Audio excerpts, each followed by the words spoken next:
questions. They're ready. I'm more than happy to sit on the back of his success, but I am not Guillermo del Toro. I'm Justin Johnson from London Film Festival, and I'm delighted to welcome you to our world premiere of Guillermo del Toro's Pinocchio.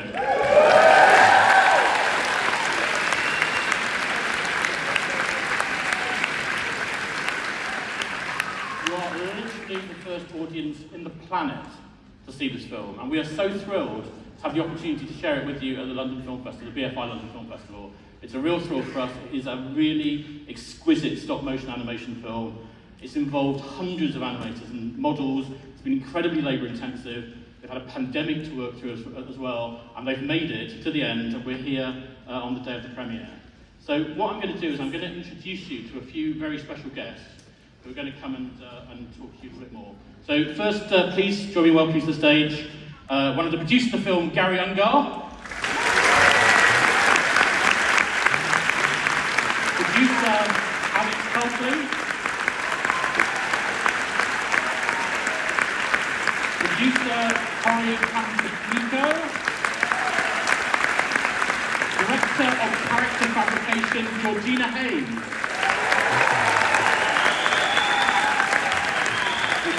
Multi-award-winning composer, Alexander Desplat.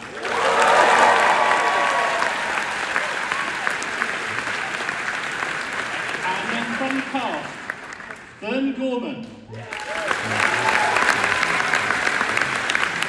Kate Blanchett.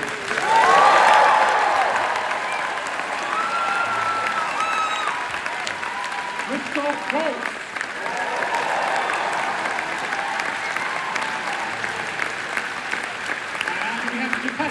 David Bradley.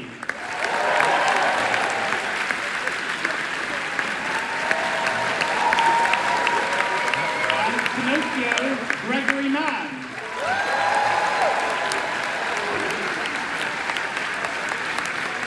And I'm delighted to welcome the directors of Guillermo del Toro's Pinocchio, Mark Gustafsson and Guillermo del Toro.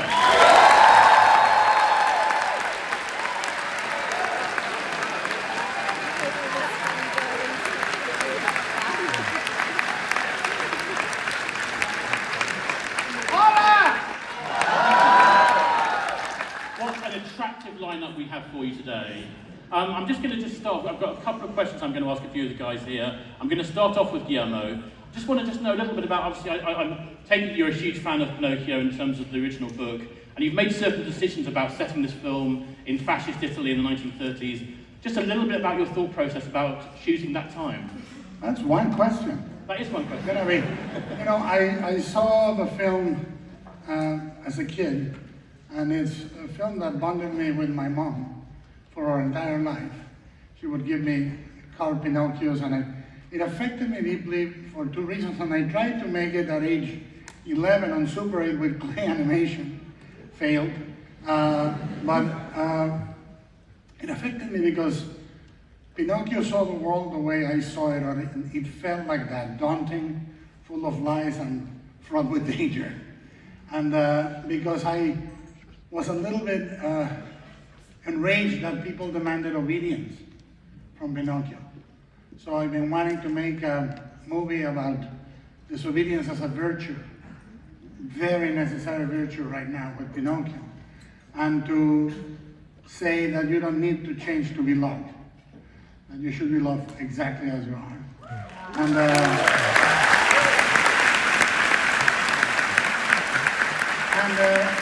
what you will see is a story of different fathers and different sons all through the film. And one of the most suffocating, horrifying paternal structures we can find is a dictatorship. A dictatorship that takes ideas and substitutes them with ideologies and demands obedience. And this background weaves in and out of the story of the rest to show how important it is to have each other for the brief time we're here. So it was a perfect background. It's always been something that I wanted. This is not a movie made for kids, but kids can watch it if their parents talk to them. You know, we didn't homogenize or pasteurize anything, because I think that as a kid you have a daunting sense of the world, and Dad has been with us. We've been together in this journey for about 14, 15 years, and which means it's half of my fucking career trying to make it. And if I may say this, during all those years, everybody said no. Until Netflix, Ted Sarandos said yes. And in 30 years, I've learned that that's all it takes. For someone to believe in you one time, and then you go for it 100% for it.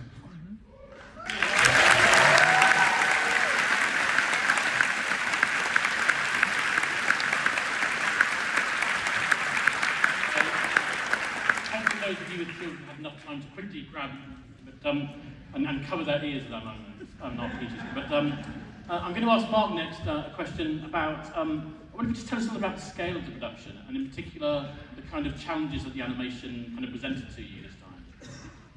Well, stop motion is always a challenge because you're obviously doing it one frame at a time. And this film, I think we set out to make something with real scope. And hopefully we did. But, you know, we made it with our hands, and we made it with our hearts. And I hope that you'll see that in every frame, from the first to the last, every prop, you know, every little thing, every character, every costume that was worn was made by artists. And that's the thing I'm most proud of. I'm very proud of this film, but I'm even more proud of the people who made it, the artists, because they did it with such care. And, you know, Guillermo brought the passion, and we all fed off of it. And I think, you know, we experienced what I think in Pedo's words would be that terrible, terrible joy of filmmaking. Christoph, I wonder if I could just ask you a question about, maybe we just talked about the people being at the absolute kind of heart of this production, but just a little bit about reflecting on working as a voice actor, obviously both with Guillermo and Mark, but also I know that you admire Alexander hugely as well, but just a little bit about the kind of the group of people we're assembled with.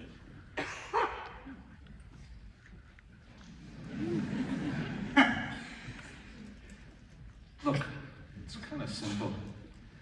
Guillermo called, we say yes.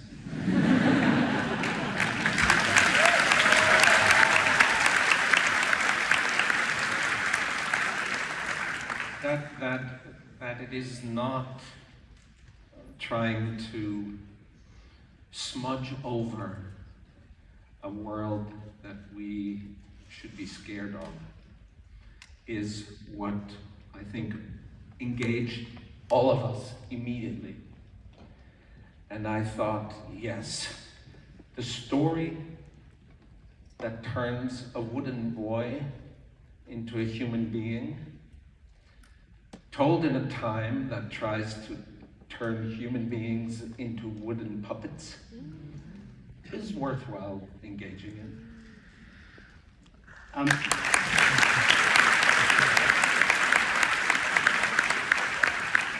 to need a lot of noise in a moment, because I have to say, today is Gregory's 13th birthday.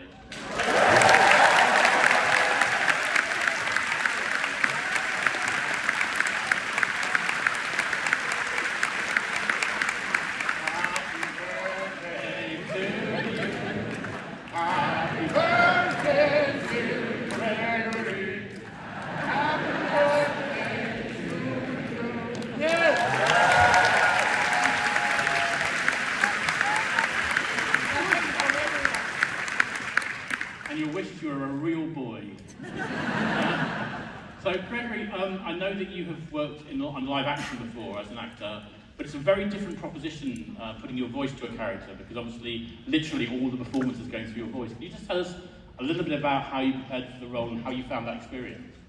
I just wanted to start off by saying this is the biggest day of my life, and thank you to Guillermo and Mark and all of the producers for making such an incredible movie.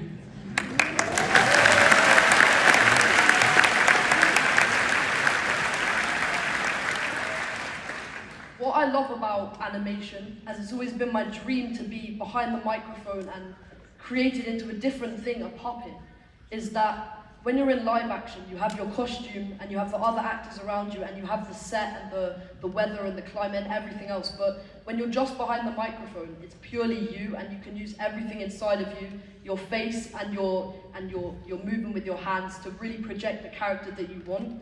And I think that Pinnochio, he kind of became part of me, that I wanted to project and be Pinocchio and be the energetic and boisterous wooden boy that he is.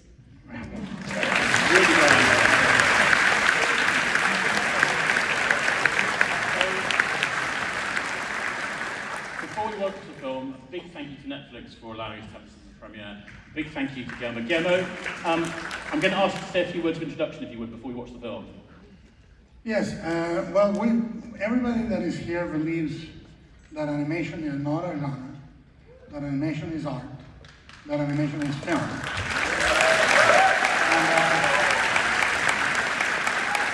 And, as I said in the beginning, when you're given this opportunity, you don't take it for granted. You go and destroy yourself in delivering it. And one thing I offered and asked was 100% of the time. And I think what you're gonna see is that over 1,000 days of shoot in making this film. And if I may, the other thing that is important for me today is my mother just passed away, and this is very special for her and me. And I want you to know that this is not only the first time you'll see the movie, it's the first time she'll see the movie with us. Thank you. Thank you very much for